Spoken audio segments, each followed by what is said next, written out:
Hello. From the UK office of AICPA and CIMA, I'm Kyle Hannon, and my guest this week is Sean Purcell of WiseUpNow. And he'll be telling us his top tips for becoming an even better business partner in a post-lockdown world. Welcome to episode 157 of the Go Beyond Disruption podcast. It's brought to you by the Association of International Certified Professional Accountants, the unified voice of the AICPA and CIMA. Every week on the podcast, we bring you insights from inside the accounting and finance profession that help you stay ahead of the curve, whatever part of the profession you're in. This week, we'll be talking about engagement, better engagement with clients, with colleagues, and with opportunities in the context of a post-pandemic business environment. My guest, Sean Purcell, has been involved in training and development of finance staff for over 20 years in both the UK and in over 40 overseas countries. Sean is a founder member of the organisation which we know now as Kaplan here in the UK, and he's currently a partner in WiseUpNow. Sean, where are you joining us from today? I'm based in London, Kyle. That's where I live, but pre-lockdown would spend probably a lot of my time on an aeroplane. So give me a sense of how you came to the accounting profession. I came to finance probably like a lot of people come to finance because I wasn't really sure what I wanted to do. And I thought maybe, let's finish university, do a finance qualification to maybe find a little bit more about the world to see what I fancy doing. So there was no burning desire from 5 years old to become an accountant. But that's how I ended up in finance, and then just kind of stumbled into the world of training just by chance, and I've loved it and not looked back there. And you've worked on a lot of the CPD training courses here for the association. Give us a quick overview of the kind of training work that you've been involved in there. Yeah, I get involved with a whole cross-section of finance teams, UK-based, international-based, public sector, private sector, charities. I don't really see any difference between those sectors. I think, what I tend to do is try to help those finance staff become more engaged. Basically, that means showing them some shortcuts in just how they can be more integrated and more trusted by their broader commercial stakeholders. And that's not the only hat you wear, is it? Well, I got into the whole training world from the area of professional training, hence the company Kaplan. And I still do some work with examining teams of accountants of the future. But in that area, I get involved not in all the technical stuff, but in pretty much the skills needed to become a good finance business partner. So finally, professional qualifications are starting to embrace some of the things we need to become a future-proof accountant. And yeah, I get a little bit involved in that. You have been on this podcast before in the past. I know we've carried a recording of webinars that you've delivered, and you talk a lot about engagement. You talk about getting closer to understanding what stakeholders need and understanding how best to deliver those needs in the most supportive ways. You talk about behaviors. You talk about how there are things that we can learn a lot more easily than we perhaps realize we can. And I know you've often talked about how to gain more influence in the workplace. You talk about behaviors, the characteristics of sales teams, communication and active engagement, which in a pre-lockdown world where many of those conversations were happening, I think many people kind of understood best practices, and we heard that from a lot of people. But you've got a different take on things now that we're moving into a new environment, post-pandemic, post-lockdown. Of course, we know that our global audience in countries around the world, we're all moving at different rates towards what we hope is a shared, better post-pandemic future. So what we talk about and the situation we talk about may be very much not universal at the moment. So we encourage anyone listening to this, if you are still in lockdown or things are more restricted where you are, we encourage you to listen to this conversation with Sean and make a note of these things, because this will still be relevant. You may not be in the office, but you will still be engaging with people virtually. And there are so many ways that lockdown has made that more and more important and shown us how to do that in a better and better way. So those skills are still very relevant, no matter where in the post-lockdown phase you in your particular country might be. So let's go back to one of the reasons why you've joined us here in the podcast, Sean, because the episode is called Top Tips to be a better business partner in a post-COVID-19 world, post-lockdown. Why did you pick this title? I don't think I've answered that question already, have I? There's probably much more to say about why this is so relevant right now. Well, I think if you spend some time looking at all the research across the spectrum of research that's done, and it's not just AICPA research, but what people like PwC do about the future of finance. The world of finance in the leading companies these days is one which has embraced technology a lot, and a lot of the transactional kind of traditional month-end stuff is all done in an automated way, which I think is a great thing, because I used to hate month-end. Back in the day when I did it, it would sometimes take 3.5 weeks. Automation can do it in a day in some really advanced businesses. And what this does, it leaves a lot of time for the finance to engage more. And my belief is when they engage more, people perceive finance to be different. They trust them more. They open up to them more. And you will normally get access to maybe small little smoldering fires that might be happening somewhere, which you can put out really quickly. Whereas previously, people would be afraid of finance, thinking them more of kind of the police, and would hide things. And those little smoldering fires would often, because not checked, become huge infernos. And so I think it's really important for finance to be trusted, because then people open up. When they open up, you see more about the business, and you can really add a lot of value, because you can obviously translate what's going on into the currency of finance. So, I think it's really relevant, because the future of finance, of doing transactional work, is not going to be there. It's much cheaper to get a bot to do it, and much more accurate and much faster. Why wouldn't you? I suppose. And that then leaves us with an opportunity to do different things, and do different things better. And we compare, as I mentioned a minute or two ago, we compare what we thought we knew about better business partnering and automation, and the rate at which things would become automated. That's all stepped up a pace during the lockdown. And now the way that we look at better business partnering is different. So give me a quick comparison. How did we used to think about better business partnering before the pandemic, and how does that compare to what we're thinking about it now? Well, the problem with the term business partner, I meet finance business partners who, they're sometimes graduate trainees, so the term is a fairly loose term. But, a true finance business partner that embraces the competencies of maybe what AICPA would suggest are, what good finance business partners look like, is someone who is engaged and has trust. And is that different before and post-pandemic? I think we engage in different ways. I think pre-pandemic, we would often spend too long in our finance silos and not to actually work within our partnering teams. I've been banging on about that for years, and you still see companies where finance is on a floor of only finance people who, wander down occasionally to their business partnering colleagues in other functions.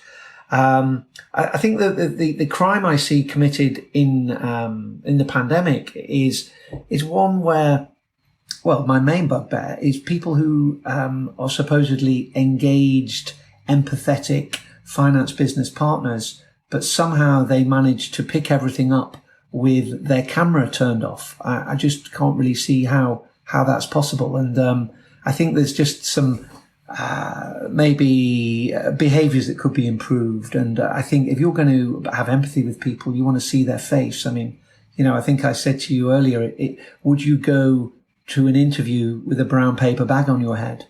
I don't think you would. And I would suggest that having a camera off is not too dissimilar. You'd think, don't be ridiculous. Of course I wouldn't. Well, why would you engage with your business stakeholders with your camera off? A lot of communication is not actually verbal. It's the non-verbal stuff where you pick up most. And if you haven't got a camera on, that's pretty difficult.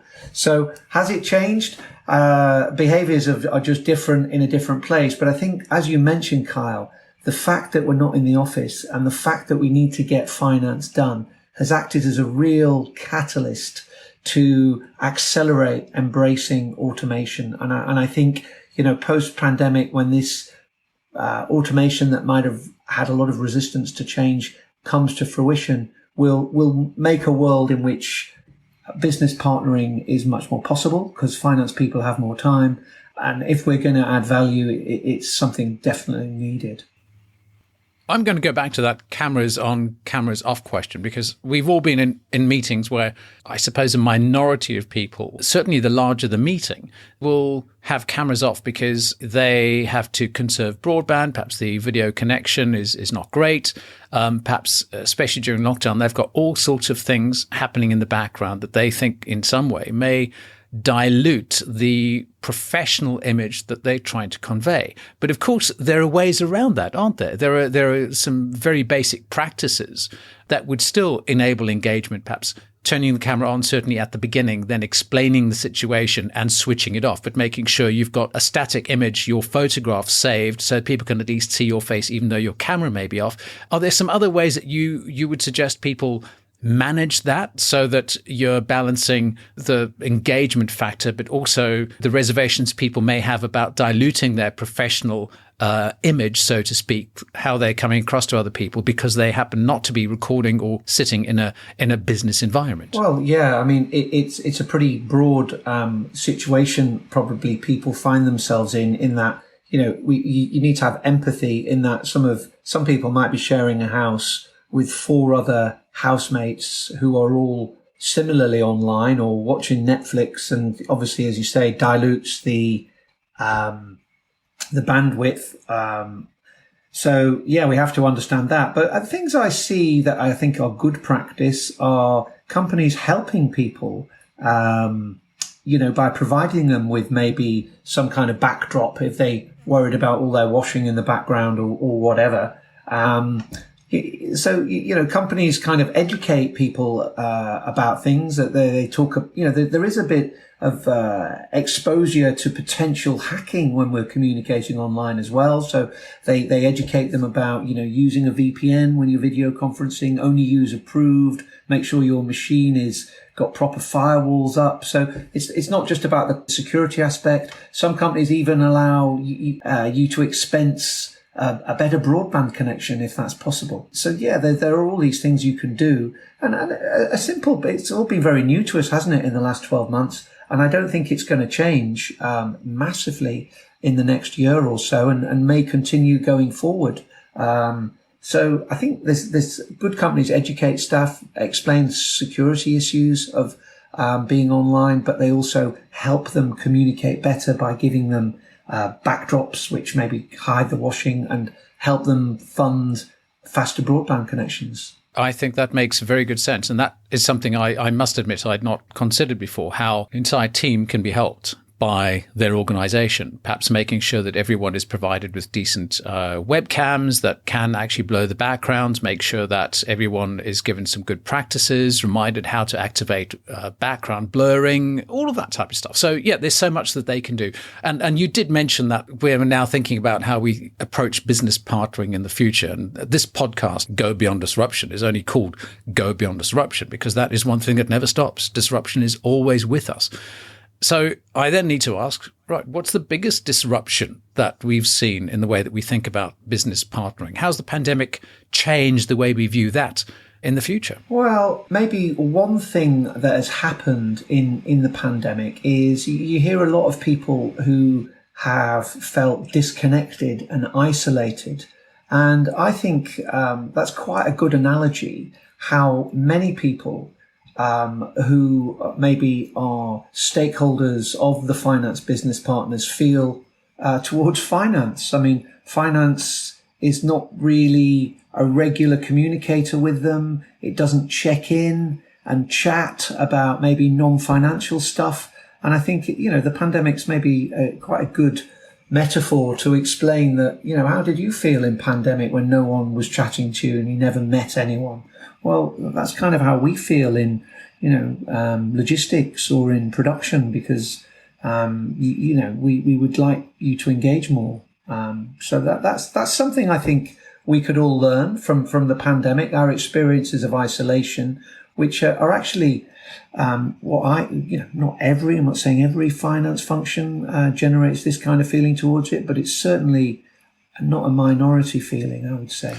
All right. We'll be talking about how we engage with clients, how we assess how well we're doing when delivering as effective business partners. That and more coming up in my conversation with Sean Purcell of WiseUpNow. In the meantime, if you are listening to the Go Beyond Disruption podcast for the first time, if you've just discovered us, welcome. We have more than 150 other episodes for you to listen through, looking at things like data analytics, robotic process automation, cyber security, cryptocurrency, machine learning, management and change management, financial transformation, all the types of things that a fast-changing finance profession is at the moment paying a lot of attention to. You'll find all of that at gobeyonddisruption.com. That's gobeyonddisruption.com. Or you can search for the podcast anywhere online. Just look for Go Beyond Disruption Podcast by the AICPA, the Association of International Certified Professional Accountants. I'm talking to Sean Purcell of WiseUpNow, and we're talking about top tips to be a much more effective business partner in a post-pandemic world. Sean, how do I find out what my client really needs? And then once I do, how do I assess how effectively I'm delivering as an effective business partner?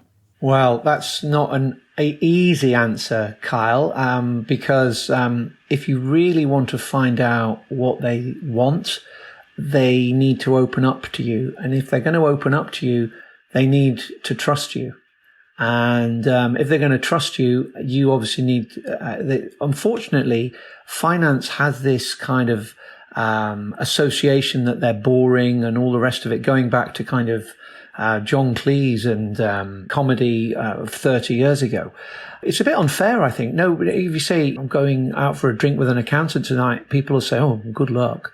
That sounds like a fun night, which I think is very unfair. So we're not starting from a ground. We're starting from a negative perspective. But if we're going to be trusted, we need to understand business from their perspective.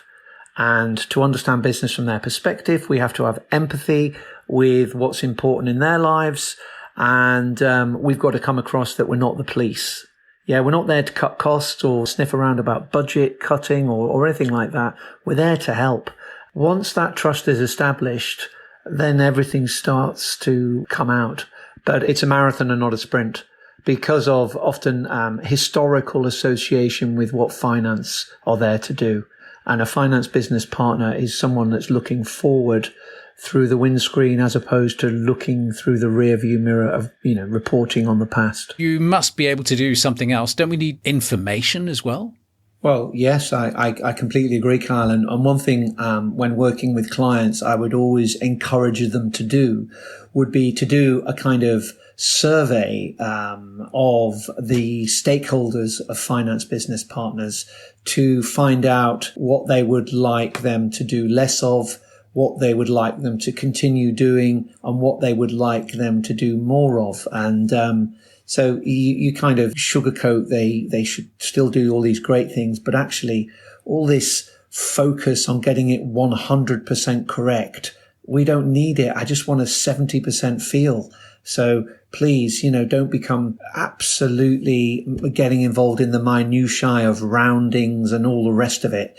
I just want a kind of a commercial perspective. So I would suggest it's a really good practice to undertake a kind of stakeholder survey. And to begin with, it normally has to be anonymized because people don't like saying things because often they're afraid of finance because they do hold the budget and they don't want to upset them. But once people realize it's actually for the benefit of everyone, people start putting their names to the survey. And once you put their names to things, you're much more able to help and improve. I think a great way to find out would be to make it normal to have a feedback survey of what we would like less of and what we would like more of. And once we've got that done, is there a particular person or particular level of the organization that once that survey has been collected, should then usually be tasked with the interpretation and the response? Because I think we've all been in situations where people gather information, then it sits in a file somewhere. How do we make sure that that actually drives us forward?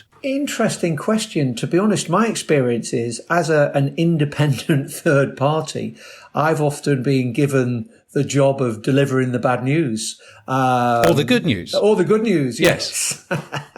So my experience is of me feeding it back. I think, I'm there to maybe act as a catalyst to get you to think differently. You don't need to have me coming back. You can hopefully maybe having a cross-functional team. You wouldn't maybe just want finance involved. You might want someone from HR involved just to help interpret things and to suggest solutions to improve some of the points made. But yeah, you're right. I think the finance business partner improvement has to be something that senior management team take ownership of. And they need to keep an eye that if there are any things needing improvement, that action is taken. And also to, I suppose, avoid assumptions. We mustn't immediately think that the information we get back will inevitably be difficult to cope with. It may simply be a case of here's what we are doing quite well, but here's some incredibly important information which helps us do what we're doing well better. Because this pandemic and this lockdown, if there's one thing it's shown us, is that we can actually be much more resilient and be okay with finding a way through what may seem at first glance to be a tough situation. Sometimes we're quite tough, and even information that is not what we want to be reading, we should learn to be okay with that, because what we do with it takes us to a better place. Yeah, and I think it's important also for people to continue to give feedback, to see that the feedback that they gave has had impact and has been actioned. Because if you see it's worth giving feedback, you'll spend more time next time giving feedback because it's to everyone's benefit. So I think, a bit like with environmental reporting, you say, look, this is where we are, this is what we've done, but this is where we'd like to go. And if you look at environmental reports, you will see a whole annualized journey of improvement. And I think that's not a bad thing for finance business partners to show to their colleagues as well. So make it a habit, not just a one-off. Yeah, definitely. Less in the way of information and more in the way of perhaps strategic clarification, that type of thing. Yeah, I suppose a good finance business partner will see how an opportunity can be monetized and how, we can do great things for the business. But that only comes from, often ad hoc conversations about things. And that's why I'm a big fan of finance not sitting amongst non-finance people, because you just pick up on conversations on the telephone. Your colleague in the next desk might work in logistics and you just hear them talking about something. It's like, oh, what was that? Oh, did you know X or did you know Y? No, I didn't. Oh, well, there you go. And that's how you kind of gather knowledge. If you're just surrounded by people talking about EBITDA, well, that doesn't really improve your knowledge much. To me, it's all about trust, and to develop trust, it's something that takes time, especially as accountants, are sometimes perceived in a negative, boring perspective, just worried about the numbers and all of that. And if you can get trust, people open up, and then your value is immense. And this goes to that IQ versus EQ discussion sometimes. And I think it's using both, isn't it? Well, it is. But I think the IQ, EQ discussion, so just in case people, that's one thing I hate accountants talking in abbreviations, because some people might not know what EQ is. So it's classic kind of, EBITDA. EQ refers to emotional intelligence. And I would say a very important, all the research, there's a book, Daniel Goleman, which is quite a big book to read. Lots of other articles on emotional intelligence, which has been going on for about the last decade now. And, essentially, IQ is something we're born with. That's what, if you've got 4 A's at A level or whatever, you've got a high IQ. EQ is kind of our ability to empathize and communicate well with people. And all the research shows that people who are successful, not just in finance, but in medicine, in law, tend to have very high levels of emotional intelligence or EQ, but not necessarily high IQ. Because I would say going forward, a lot of the complex technical skills needed to interpret data can be done through machines. And it's using that information very complicatedly understood via a machine and data analytics software, that a good business partner with high levels of emotional intelligence translates and helps the rest of the business team understand. But to do that, you need to have high EQ. And the great thing about EQ is we can improve it. You can't do much about your IQ. You're born with that. But increasingly, evidence shows, despite that's how we recruit people, if you've got so many A stars, you're a valuable recruit. It actually doesn't correlate to people who are successful in business. So a lot of partners in practice tend to not be the highest IQ. They were the people who somehow got in the back door, but they're partners because they have well-developed emotional intelligence. But what I'm saying is they might naturally have that emotional intelligence, but the good news is we can actually improve our emotional intelligence by training and development. And this question of what's changed during the lockdowns, because the old way of doing things, sitting physically side by side in the same office with the client, that used to be taken for granted. That is very clearly a way of building affinity based on proximity. If you're near to someone, they feel that they can trust you because you happen to be sharing the same space. You're actually seeing them in person. But now during lockdown, very few people are able to do that anymore. So now we have to do this virtually. What are you seeing in terms of approaches that business professionals or finance professionals are adopting to try to compensate for that lack of proximity, to build affinity virtually because you can't be in the same space as the client that you're trying to partner with? I find your assumption that close proximity develops affinity an interesting one, Kyle, because provided you've used deodorant, of course, that always helps. But I was doing some work, this is pre-lockdown, with a big, massive organization, the senior finance team. And the CFO was kind of had to go off on a meeting. And I very quickly, in the kind of 10-minute short chat I had before I met all her team, I found out where she went to university, what football team she supported, and where she lived. And I found those pieces of information out because I was interested to see if the team that she'd worked closely with for the last 2 years could answer those questions. And they couldn't.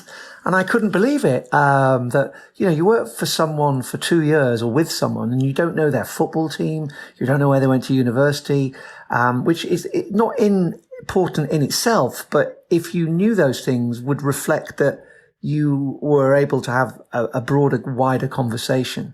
So I think I think your assumption that it was better before lockdown because you sat next to them wasn't the case. And, I think, a lot of accountants find a solution. So for better presentation, they just buy, Tableau, which is a kind of graphic software. And they think, I'm a good communicator now. Or they have Slack, which is a kind of, a corporate Facebook, but they don't use it. They don't post on it. So I think it's really important. If I knew, Kyle, for example, that you bred budgerigars and I said, mentioned you probably like talking about budgerigars or whatever, or you've just done a triathlon. It's those little things that break down barriers, which sound so simple, but are not in evidence a lot amongst finance teams. So online, do we do it any different? I don't think we were doing it that well before, if I'm really honest, Kyle. Well, you're quite right. There are many things I did not know about my colleagues that, having gone online and then looked at their LinkedIn profiles or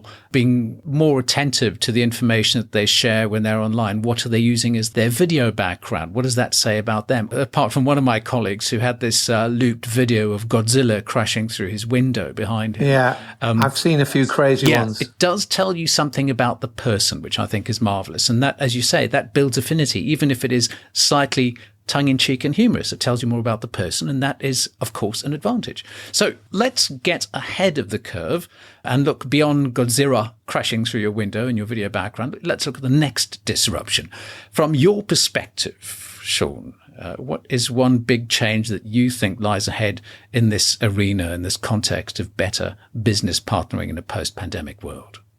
Well, I think the catalyst that the pandemic has created for embracing IT, and that is coupled with the fact that Once upon a time, you might have needed to buy, a very expensive ERP system, in the same way that once upon a time, you would have maybe had to have, for a decent film collection, purchase 1,000 DVDs. But now you can pay, $9.99 a month to Netflix, and that's kind of software as a service. You can similarly purchase some software that can do great things very inexpensively. You don't need, £1 million ERP system. So those two things together, the cost of the solution being much cheaper and the resistance to change having been broken down more easily due to pandemic will make the transactional work more and more automated.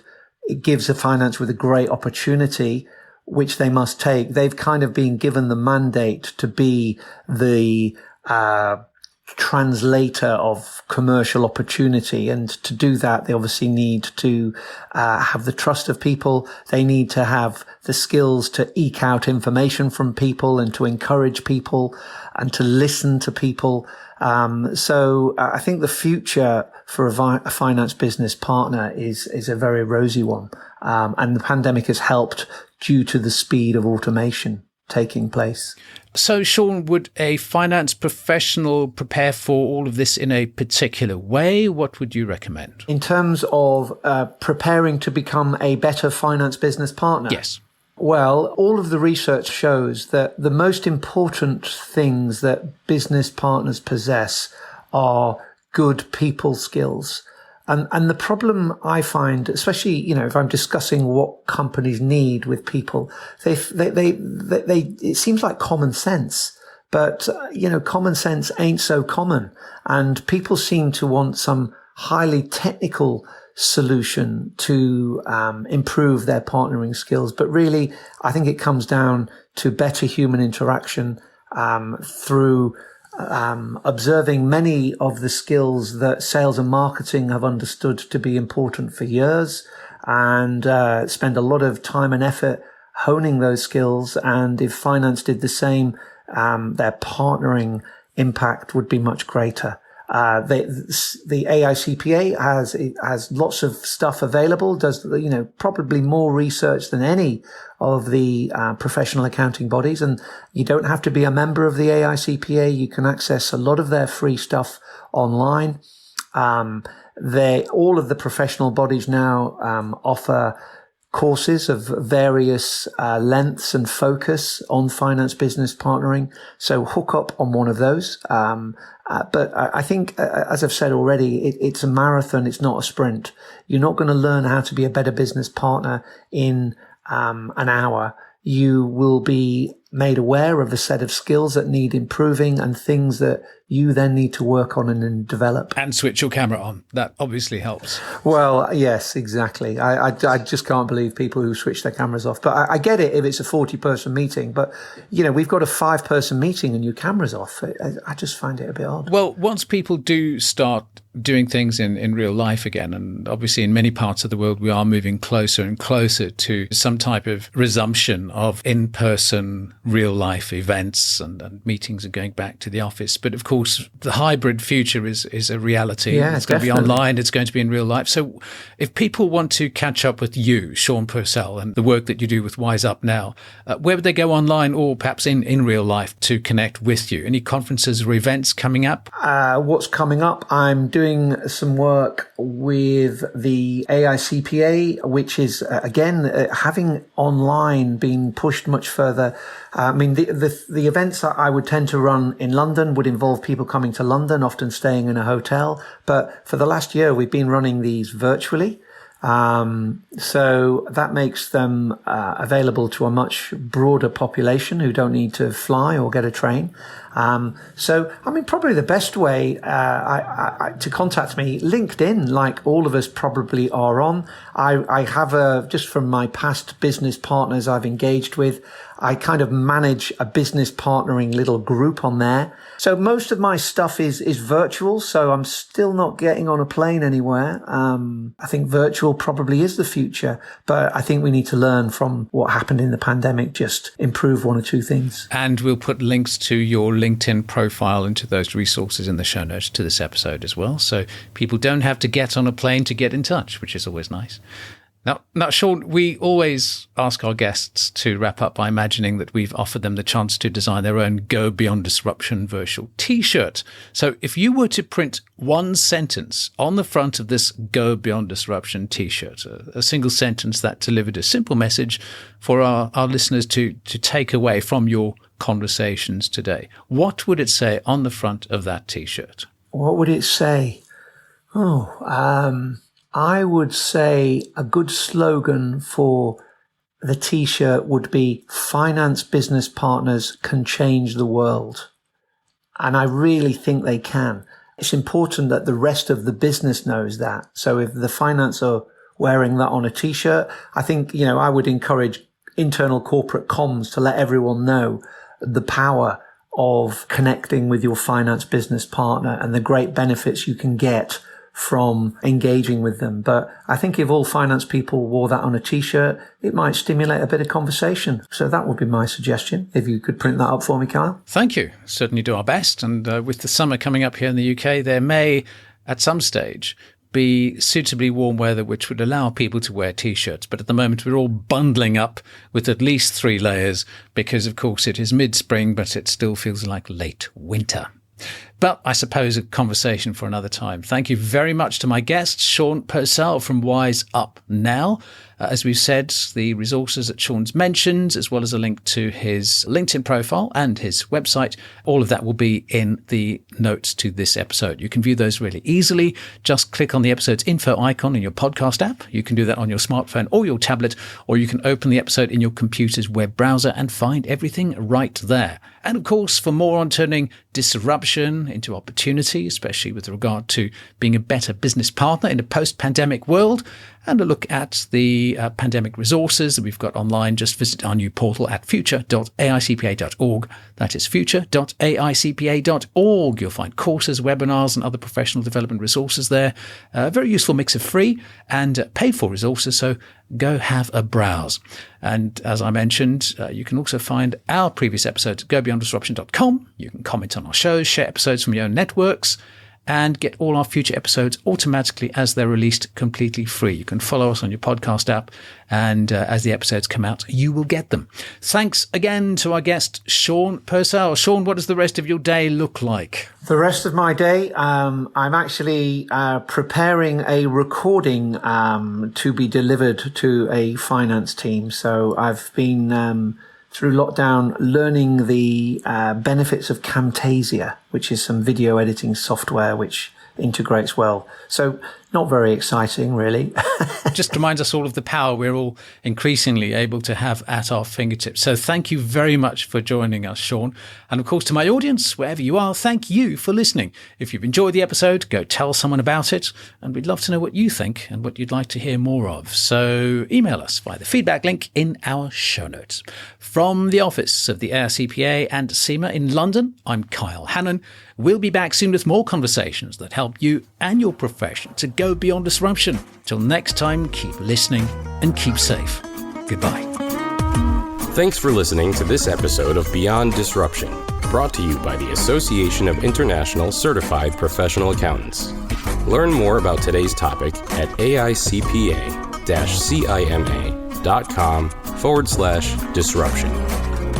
This podcast is designed to provide illustrative information with respect to the subject matter covered and does not represent an official opinion or position of the Association of International Certified Professional Accountants or any of its subsidiaries or affiliates. It is provided with the understanding that the association, its affiliates, and subsidiaries are not engaged in rendering legal, accounting, or other professional services. If such advice or expert assistance is required, the services of a competent professional person should be sought. The association, its subsidiaries, and affiliates make no representations, warranties, or guarantees as to and assume no responsibility for the content or application of the material contained herein, and expressly disclaim all liability for such damages arising out of the use of, reference to, or reliance on such material.